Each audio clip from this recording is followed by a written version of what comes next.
अस्सलाम वालेकुम नाजरीन। इस एपिसोड के आगाज में हम देखते हैं कुदस में विलियम लिख रहा होता है जबकि सलीबी और मुसलमान एक दूसरे को तबाह करने के लिए मैदान जंग में लड़ रहे होते हैं। वो अपने दुश्मनों की आंखों में अपने ईमान को चमकते हुए यकीन के साथ तोलते हैं। यह दरअसल उनके और हमारे दरमियान एक पोशीदा बंधन है। आज मैंने अपने कलम को इस पोशीदा बंधन की खातिर स्याही में डबो दिया है और ये सब कुछ विलियम अपनी किताब में लिख रहा होता है। जबकि दूसरी जानब हम देखते हैं कि सलाहुद्दीन अय्यूबी, मियोदोद, काजी फाजल और बाकी साथियों के साथ अमीर शेरकू की कब्र के पास दुआ मांग रहे होते हैं और फिर एक आवाज गूंजती है। अमीर शेरकू की सरबराही में मुस्लिम फौज ने शानदार फतह हासिल की। जंगी तारीख में वो निडर और बासलाहियत कमांडर के तौर पर जाने जाते थे। उनके सिपाही उनसे इतनी अकीदत से प्यार करते थे जो हर कमांडर हासिल नहीं कर सकता। हर सिपाही की तरह वो भी इंतहाई फयाज और हमेशा अपनी बात पर कायम रहते थे। और फिर दुआ के बाद सलाहुद्दीन अय्यूबी उस लम्हे को याद करते हैं जब इमालिक के साथ जंग में शेरकू ने उनकी जान बचाई थी। इस ख्याल के बाद अमीर सलाहुद्दीन अय्यूबी उनकी तलवार उनकी कब्र पर रख देते हैं और फिर आवाज मजीद गूंजती है। इस दुनिया में जिनका नाम लेते ही सब लोग एहतराम के साथ खड़े हो जाते थे वो शेरकू अल मंसूर गुजरे हैं। और फिर अगले मंजर में हम देखते हैं कि अमीर सलाहुद्दीन अय्यूबी वजीर का लिबास जेबतन कर रहे होते हैं और आवाज गूंजती है। अमीर शेरकू की मौत के फौरन बाद सुल्तान ने जिसको तख्त पर बैठने की खलत भेजी वो अमीर सलाहुद्दीन के अलावा और कोई ना थी। अजीम सुल्तान उन लोगों से आते हैं जो अकल और जसारत रखते हैं, ताहम ये उनकी किस्मत चमकाने के लिए काफी नहीं है। और फिर तैयार होने के बाद सलाहुद्दीन अय्यूबी पूरे अज़म के साथ आगे बढ़ते हैं और आवाज मजीद गूंजती है। और बहुत से लोग जिनसे उम्मीदें वाबस्ता की गई हैं वो तकदीर के चक्कर में फंस गए। जिसकी पुश्त पर खुदावंद की हवा हो उसे कोई रोक नहीं सकता। सलाहुद्दीन का मुकद्दर क्या होगा ये खुदावंद के अलावा कोई नहीं जानता। दूसरी जानब काजी फाजल एक मकतूब लिख रहे होते हैं और फिर से लिखने के बाद सिपाहियों को देते हुए कहते हैं ये मकतूब इंसाफ के अलमदार सुल्तान नूरुद्दीन महमूद जंगी के नाइब मिस्र के वजीर सलाहुद्दीन अय्यूबी की जानब से है। वह मकतूब लेते साथ ही 3 सिपाही वहां से रवाना हो जाते हैं और फिर अपने घोड़े पर आगे बढ़ते बढ़ते तीनों अपने रास्ते जुदा कर लेते हैं। एक मकतूब बगदाद तक जा पहुंचता है जिस पर लिखा होता है मैं आपको बताता हूँ कि मेरा तख्त इन असूलों पर कायम है। जबकि इधर सलाहुद्दीन अय्यूबी दीवान की जानब बढ़ रहे होते हैं और मकतूब पर लिखे गए अल्फाज गूंजते हैं गलतियां जाती होती हैं लेकिन आफात अमूमी है। हमारा रब हमें एक मुश्किल आजमाइश से आजमाता है और हमें हुक्म देता है कि सब मिलकर अल्लाह की रस्सी को मजबूती से थामे रखो, अलहदगी में न पड़ो। मैं सौदों पर पला बढ़ा हूँ। मैंने इस दुनिया की गहराइयों को अपने घोड़ों की टापों से सीखा। मेरा महल में लिबास पहनने का कोई इरादा नहीं है। मेरा तख्त सिर्फ मेरे घोड़े की जीन है। जहाँ कहीं भी कुफार के मुकाबले में कोई मुजाहिद है वो मेरा दुनिया और आखिरत का भाई है। ये मत सोचें कि हम वक्त और जगह के लिहाज से महदूद है। जिसके दिल में ईमान है उसकी आवाज हर जगह मशरक से मगरब तक पहुंचती है। हमारी कोशिशें जारी रहेंगी जब तक के पूरे आलम में इस्लाम का बोलबाला नहीं हो जाता। अपनी अवाम का एहतराम करना अल्लाह का एहतराम करना है।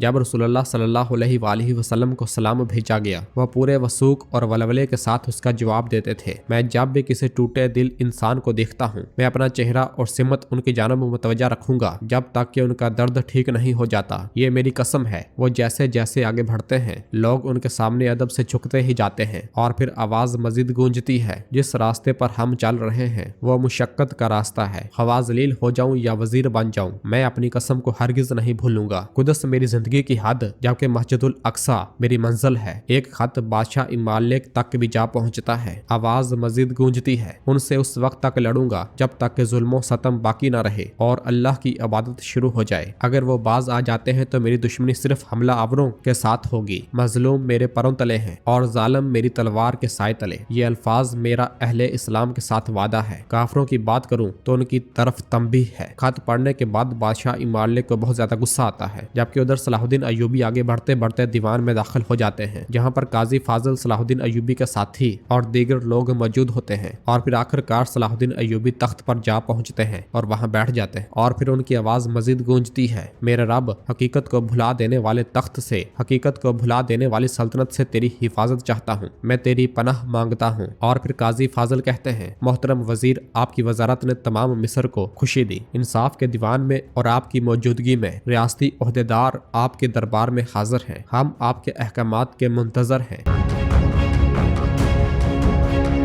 और फिर दूसरी जानब शाम में सुल्तान अस्फहानी से पूछते हैं क्या अमीर शेरकू के सिपाहियों में यादगारें तकसीम कर दी गई हैं? तो जवाबन अस्फहानी कहते हैं मेरे सुल्तान कर दी गई हैं। आपके हुक्म के मुताबिक उनकी जो यादगार जिसके लिए थी उसे सौंप दी गई है। और फिर सुल्तान कहते हैं शेरकू हलब के बाद से मेरा हमनवा था, मैं अभी तक अपने आप में नहीं आ पा रहा हूँ। और फिर मियोदोद कहता है उन जैसे जबान के पक्के चंद मुजाहिदीन ही इस सारजमीन पर आते हैं, अल्लाह उनका मुकाम बुलंद फरमाए। और फिर सुल्तान कहते हैं आमीन, वो हमें मिस्र तोहफे में देकर चला गया। इधर कहरा में वजीर सलाहुद्दीन कहते हैं हमने अब तक मिस्र में अमनो ईमान कायम रखने के लिए बहादुर और अहम लोगों को तैनात किया। अब वक्त आ गया है कि महल और फौज में नज़्मो ज़ब्त को यकीनी बनाया जाए। काजी फाजल अब से आप दीवान के रहनुमा और सरबराह मशीर के साथ साथ मेरे नायब भी होंगे। और फिर एथरस से कहते हैं अब से आप मेरे लश्कर के सरदार आला हैं। इसी दौरान कारतगन भी बहुत पुरजोश होता है, मगर सलाहुद्दीन अयूबी कहते हैं सरदार ज़ादे सरदार उर्फा अली वो शहर के नज़्मो ज़ब्त और हिफाजत के जिम्मेदार होंगे। एक ही वक्त में घुड़सवार लश्कर के सरबराह भी हैं, जबकि बज़ौक तीर अंदाज दस्ते का कमांडर है और साथ साथ जासूसों की जानब से आने वाली तमाम मालूमात को भी जमा करेगा, जबकि प्यादा फौज अदरीस के सपुर्द होगी। और फिर इब्राहिम से कहते हैं इब्राहिम महल की हिफाजत के जिम्मेदार अब से तुम होगे और महल का सरबराह हकीम लतीफ होगा, जबकि खलील सरबराह मावन और मेरा नाइब है। सबको जिम्मेदारियां मिलती हुई देखकर करातेगन बहुत ही ज्यादा बेचैन हो जाता है और काजी फाजल से कहता है देखो मेरे लिए कोई फरीजा नहीं बचा। मगर सलाहुद्दीन अयूबी बोल पड़ते हैं इतना अरसा मुश्किल हालात में हमारे रास्ते का हमसफर और मेरा एतमाद बनने वाला बोरो कबीले का सरदार करातेगन प्यादा फौज और सिपाहियों की जिम्मेदारी दोबारा से इनकी होगी। मगर करातेगन इससे खुश दिखाई नहीं दे रहा होता, क्योंकि यह जिम्मेदारी तो पहले ही उसके पास थी। और फिर सलाहुद्दीन अयूबी मजीद कहते हैं करातेगन खजांची के साथ साथ सरबराह तहसीलदार है। यह सुनते साथ ही करातेगन की आंखें खुली की खुली रह जाती हैं और वो बहुत ज्यादा खुश हो जाता है और उसके मुंह से बेसाख्ता निकल आता है तहसीलदार खजाना, जिम्मेदारी का नाम तो देखो। ये कहते साथ ही वो पुरजोश अंदाज में सीने पर हाथ रखता है। और फिर सलाहुद्दीन अयूबी कहते हैं अल्लाह नाकाम ना करे, ओहदों के कागजात जल्द अज जल्द तैयार कर ले। और फिर काजी फाजल कहते हैं मोहतरम वजीर जो आपका हुक्म। और फिर सलाहुद्दीन अयूबी कहते हैं लोगों को इंतजार में ना रखें, उन्हें दीवान में आने दें काजी फाजल, ताकि इंसाफ के दीवान का आगाज हो सके। यह सुनते साथ ही सब लोग वहां से चले जाते हैं। और फिर खलील आगे बढ़ता हुआ लोगों के पास आता है और कहता है मोहतरम वजीर जल्द ही आपकी एक एक करके शिकायत सुनेंगे। और फिर काजी फाजल सलाहुद्दीन अयूबी के पास आकर कहते हैं आपकी इजाजत से हम शुरू कर सकते हैं। और फिर इजाजत मिलते साथ ही पहला शख्स शिकायत लेकर वहां पर आता है और कहता है मोहतरम वजीर साहब मैं गन्ने के खेत में काम करने वाला एक गुलाम हूँ। मैं और मेरा खानदान परेशान कुन हालत में है। हमारा मालिक हमें खाना नहीं खिलाता और हकूक मांगने पर जुल्म करता है, बराए करम हमारी मदद करे। तो जवाबन सलाहुद्दीन अयूबी कहते हैं इन मालिकों को क्या हो गया है, वो अपने गुलामों के साथ बदसलूकी क्यों कर रहे हैं? क्या आप उनका काम कम करते हैं? तो गुलाम बताता है हरगिज नहीं, सवाए नींद के हम मैदान कभी नहीं छोड़ते। सब बीमार हैं फिर भी वो रहम नहीं करता। हमारे सब्र का पैमाना लबरेज हो गया है, सब के सब एक चिंगारी के इंतजार में है। मुझे डर है कि आग लगने पर कोई भी गुस्से को रोक नहीं सकेगा। तो सलाहुद्दीन अयूबी पूछते हैं वहाँ का मालिक कौन है? तो काजी फाजल बताते हैं मिस्र के रईस। चीनी की तजारत में मुकाबला सख्त हो गया है, उनके कोई असूल नहीं है, गुलाम उनके शिकार हैं। ये सुनकर सलाहुद्दीन अयूबी कहते हैं तुम जा सकते हो, मैं जाती तौर पर इस मामले से निपटूंगा। तफ्तीश मुकम्मल होने तक अपने साथियों का ख्याल रखो। गुलाम के जाते साथ ही शमसा शिकायत लेकर वहां पर आती है, जिसे देखकर सलाहुद्दीन अयूबी हैरानगी से कहते हैं शमसा? तो शमसा कहती है मोहतरम वजीर हजरत मैं आपकी इजाजत से अपनी शिकायत का इजहार करना चाहती हूँ। इधर शाम में सुल्तान पूछते हैं काहिरा की जानब से क्या खबर है? तो अस्फहानी बताते हैं अमीर सलाहुद्दीन ने तख्त पर बैठने के बाद जो ज़ाब्ते बनाए हैं उसके मुस्बत